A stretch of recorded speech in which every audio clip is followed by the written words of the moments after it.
मन मोड़ा अज दुनिया उत्ते आया मेरा सोना मन मोड़ा।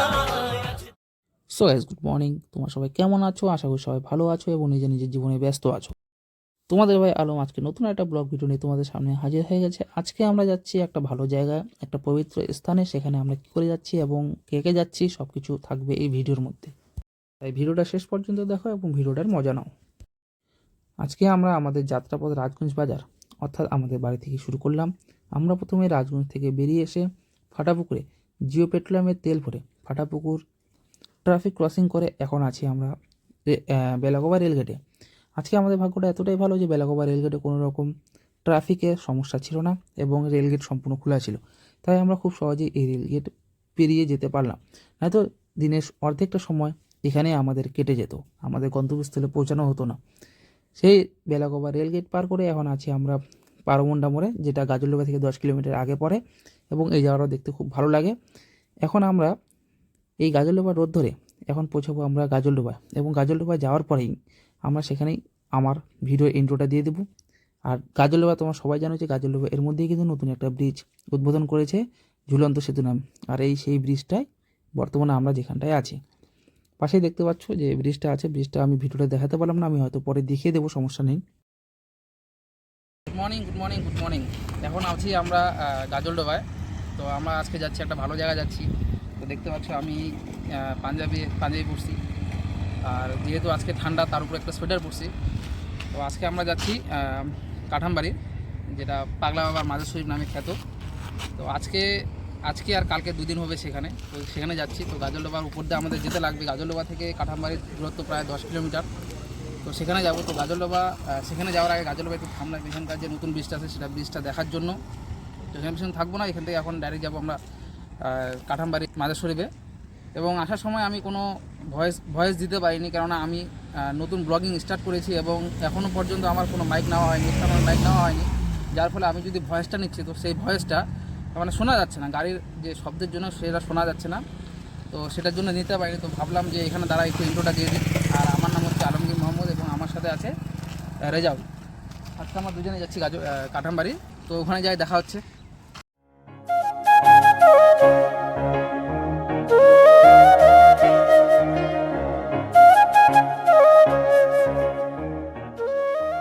গাজলডোবা পার করে এসে আমরা একটা জায়গায় থামলাম। এই জায়গাটার নাম হলো নাওয়াপাড়া। গাজলডোবা থেকে একটু মোটামুটি 1 কিলোমিটার দূরে। হ্যাঁ, এখানে একটু রেস্ট করলাম, কারণ গাড়িটা আমার গ্ল্যামার গাড়ি যেহেতু বেশি লোড নিতে পারে না, বেশি চললে ওটা গরম হয়ে যায়। তা থামলাম এখানে আমি আর যাবো। এখানে দোকানে কিছু নিলাম, খাওয়া দাওয়া করলাম, একটু নাস্তা করলাম। হ্যাঁ, এখন এখান থেকে ডাইরেক্ট যাবো কাঠামবাড়ির উদ্দেশ্যে।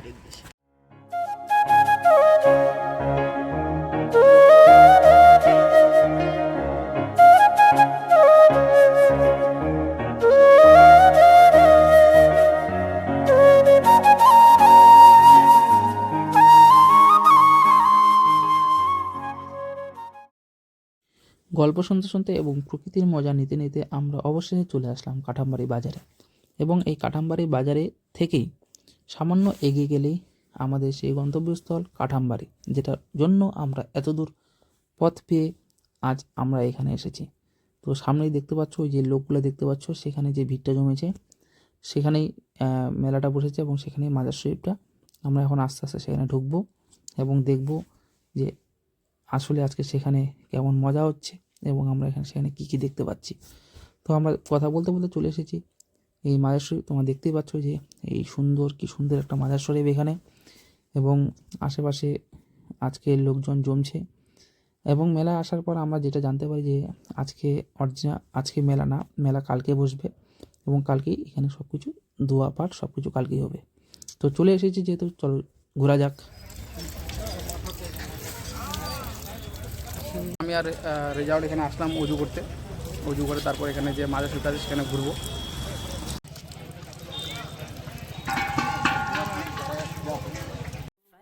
के नजारों जमी की बहारों सभी दे मनाओ हुजूर आ गए हैं। उठो बेकरारो चलो बेसहारो खबर ये सुनाओ हुजूर आ गए हैं।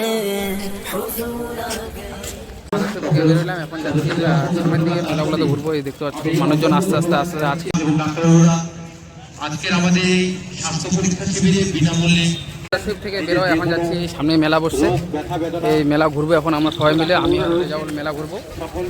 তো আজকে এখনও কোনো লোকজন আসেনি, কেননা আজকে মাজার শরীফ, আজকে দোয়া কালকে হবে। তো আজকে এখনও কিছু হয়নি, দোকানপাটগুলো এখনও বসছে।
থেকে বেরোয়, এখন যাব পাগলা বাবা যেখানে থাকতো সেখানে যাব।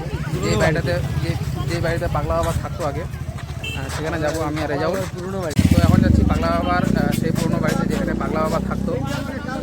গাড়িটা চলে আসছে, তো এখন সেই বাড়িটাতে যাব আমি আর রেজাউল। কিন্তু সেই বাড়িটার খোঁজটা কেউ বলতে পারছে না, জানি না কোন পাশ দিয়ে, হয়তো এই পাশ দিয়ে যাওয়া যাবে। তো ওই পাশ দিয়ে এখন যাব, আমি আর রেজাউল যাচ্ছি। এই সামনে এই সেগুলো আছে, সব দোকানগুলো বসছে, রাস্তার পাশে দোকানগুলো বসছে, সব বান্দরগুলো ঘুরে বেড়াচ্ছে। বড় বান্দর একটা, এই যে একটা সবচেয়ে ওগুলার থেকেও বড় বান্দর এটা। পাগলা বাবার পুরনো বাড়ি খুঁজতে খুঁজতে আমরা এই পাশে যে রাস্তাটা আছে, এই রাস্তাতে ঢুকে পড়ি, কিন্তু সে তার বাড়ি পাই না। এবং এখানে এই জায়গাটাতে অবশেষে এই জায়গাটাতে আসি, তারপর এই জায়গাটাতে আসি এবং এই জায়গায় দেখতে পেলাম যে এখানে একটা মাদ্রাসা হবে। লেখা আছে পশ্চিমবঙ্গ সরকার সংখ্যালঘু উন্নয়ন ও মাদ্রাসা শিক্ষা দপ্তর, জেলা জলপাইগুড়ি, সুসংহত ইংরেজি মাধ্যম বিদ্যালয় স্থান মাল ব্লক। শিলান্যাস করলেন শ্রীমতী মমতা বন্দ্যোপাধ্যায়। তো এখানে একটা মাদ্রাসা বোর্ড হবে, তো হওয়াটা ভালো।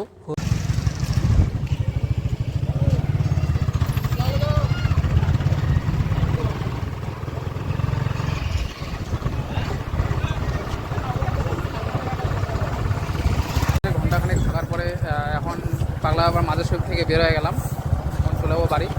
তো আরেকটা জিনিস, আমরা এখনও পাগলা বাবার যে আসল বাড়িতে থাকতো সেই বাড়িটা এখনও খুঁজে পাইনি। সেই বাড়িটার সামনের দিকে যদি পাই তো ঢুকবো, আর যদি না পাই তাহলে চলে যাবো, করার কিছু নেই। অনেকজন নিয়ে জিজ্ঞাসা করলাম, কেউ বলতে পারতেছে না, আর এখন আমরাও খুঁজে পাচ্ছি না। পাগলা বাবার যে আসল বাড়ি সেখানে যাব, যেখানে তিনি থাকতেন সেখানে যাব, এবং দেখা যাক অনেকক্ষণ পর খোঁজাখুঁজির পর পাওয়া গেল। যাক, যাওয়ার পথে পাওয়া গেল, এটাই অনেক। ওই রাস্তা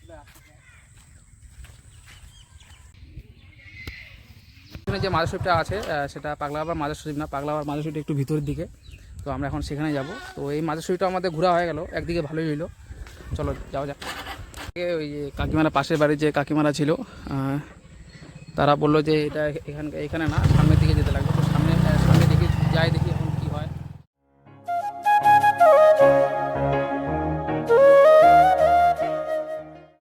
একটু আগে যে মাজার শরীফটা দেখলাম সেটা পাগলা বাবার মাজার শরীফ ছিল না, সেটা ছিল আব্দুল হামিদ চিশতি মাজার শরীফ। আমরা সেখানে ভুল করে চলে যাই, গিয়েছি, ভালো কথা, সেটাও আমাদের দেখা হয়ে গেল, আমরা জানতাম না আগে। এখন যে রাস্তাটা দেখতে পাচ্ছ এটা হলো পাগলা বাবার যে পুরনো বাড়ি আছে সেই পুরনো বাড়ি যাওয়ার রাস্তা। এবং তোমার সামনে দেখতে পাচ্ছ এই যে পাগলা বাবার যে এই কবরস্থান, ওই কবরস্থানের উপরে এখন মসজিদ করে দেওয়া হয়েছে। আমরা এখন ভিতরে যাব এবং সেখানে দোয়া দরুদ করব।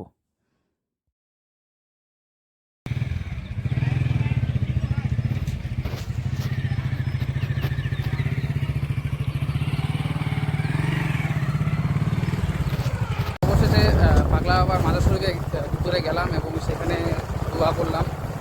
তো এবং এখন এখান থেকে বেরোয় চলে যাচ্ছি আমরা বাড়ির উদ্দেশ্যে, যে এই রাস্তা এই চলে গেলাম। তো আজকে তো মেইনলি আজকে দোয়া না, কালকে দোয়া হবে। তো আজকে বেশি ভিড় ছিল না, কিন্তু কালকে এখানে প্রচুর পরিমাণে ভিড় হবে। তোমরা যদি কালকে আসো তো অবশ্যই দেখতে পাবা।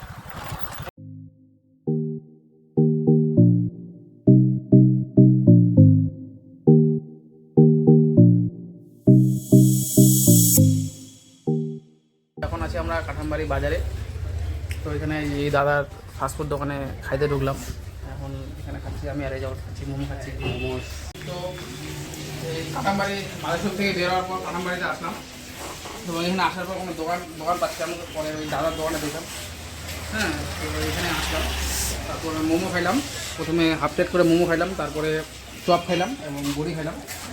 মোমোর স্বাদটা খুব ভালো ছিল, বড়িটা ভালো ছিল, চপটা ভালো ছিল, সব দিক থেকে একদম বেস্ট ছিল।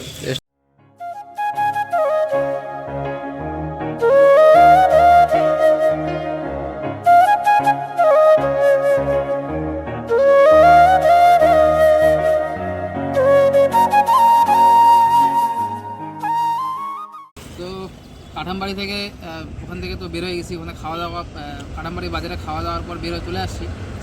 তো ওখানে গাজলবাই একটু থামতে চাইলাম, কিন্তু গাজলবাই একটু ভিড় ছিল, তাই ওখানে থামলাম না। এখন আছি আমরা পারমুন্ডা মোড়ে। পারমুন্ডা মোড়ে এই চাকার দোকানে চা খেতে। প্রচণ্ড ঠান্ডা লাগছে, মানে হাতের মধ্যে প্রায় যে বুঝতে পারতেছো ঠান্ডার দিন, প্রচণ্ড ঠান্ডা লাগছে। এখন এখান থেকে চা খায়, তারপর এখান থেকে রওনা দিয়ে একবার ডাইরেক্ট বাড়ি যাবো। তো আজকে যে আমরা কাঠামবাড়ি মাজার শরীফে গেলাম, এই মাজার শরীফের ঠিক কী ইতিহাস সেটা আমার জানা নেই, কিন্তু যতটা আমি জানি যে বয়স্ক দাদুরা যেটা বলতো, যে কাঠামবাড়ি বাজারটা যে আছে, কাঠামবাড়ি বাজারের ওখানে জলিল বাবা, যার জন্য এই পাগলা বাবা যাকে বলা হয়, তিনি পাগলা ছিলেন এবং সেখানে আশেপাশে ঘুরে বেড়াতেন। এইভাবে দিন ঘুরে বেড়াতেন এবং সেখানকার লোক নানা রকম কথা বলতো। হঠাৎই একদিন একটা কুকুর সেখানে মারা যায়। সেই কুকুরটাকে কেউ না তোলার ফলে সেই কুকুরটা সেই রাস্তার মধ্যে পড়েছিল। তারপর ওখানকার স্থানীয় বাসিন্দারা ওই জলিল বাবা মানে পাগলা বাবাকে বললো, এই কুকুরটাকে কে ফেললো, তুই ছাড়া কে ফেললো কুকুরটাকে। তারপর সে কুকুরটাকে ফেলতে যায়। পাগলা বাবা যে আছে, পাগলা বাবা ওই বাঁশবাগানের একটা লাঠি নিয়ে আসে, কঞ্চি নিয়ে আসে, কুকুরটাকে বলে যে পালা। ওই তখন থেকে উঠে পালায় এবং তখন থেকে সেখানকার যে স্থানীয় বাসিন্দারা আছে, পাগলা বাবা যে অলৌকিক এই শক্তি, অলৌকিক যে ঘটনাটা ঘটে গেল, তখন থেকে সেই কাঠামবাড়ি পাগলা বাবার মাজার শরীফটা বিখ্যাত হয়ে ওঠে। একটা জিনিস তোমাদেরকে বলে রাখি, আমি যে ইতিহাসটা জানি সেটাই বললাম। এখানে যদি কোনো ভুলভ্রান্তি হয়ে থাকে তো অবশ্যই সেটা মাফ করে দিও। এবং যদি কেউ কাঠামবাড়ি পাগলা বাবার সম্বন্ধে কেউ জানো, অবশ্যই কমেন্ট বক্সে কমেন্ট করে যেও। আমাদের সুন্দর এই জার্নি শেষ হলো এবং আমরা বাড়ি পৌঁছলাম। আজকের ভিডিও এই পর্যন্তই। তোমরা ভালো থেকো, সুস্থ থেকো এবং সবসময় আমার পাশে থেকো। Tata, bye bye.